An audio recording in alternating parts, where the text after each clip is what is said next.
Jeremiah 10, verses 12 to 13 says, "It is he who made the earth by his power, and who established his word by his wisdom. In his understanding he has stretched out the heavens.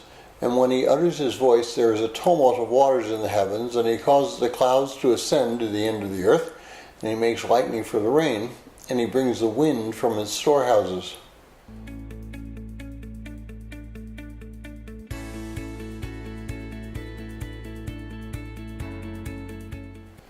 Well, if you're joining us in reading through this 90-day reading plan, today's reading is Jeremiah 10, and I encourage you to read that passage. Well, I did very poorly in biology in high school. It took me 3 times before I passed the class. I did fine in most of the topics, but when it came to evolution, it just didn't make sense to me.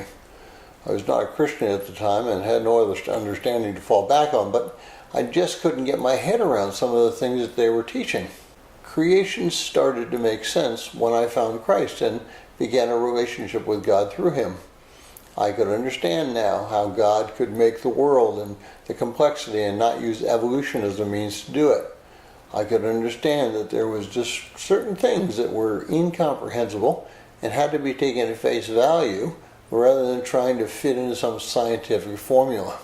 Because God created the heavens and the earth and everything in it, we can rely on its consistency. We don't have to guess as to what's going to happen next, but rather we have a full understanding of how the world functions.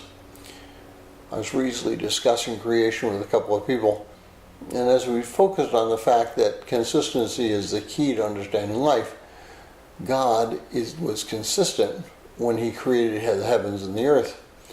God is consistent when he maintains creation on a day-to-day basis, and God will be consistent in the future as he brings everything to a close. We cannot live our lives in inconsistency. That brings about mental issues and causes confusion in the world. We need to teach the world that by living a life focused on Christ, we can change it so that each person has the opportunity to live in a relationship with God.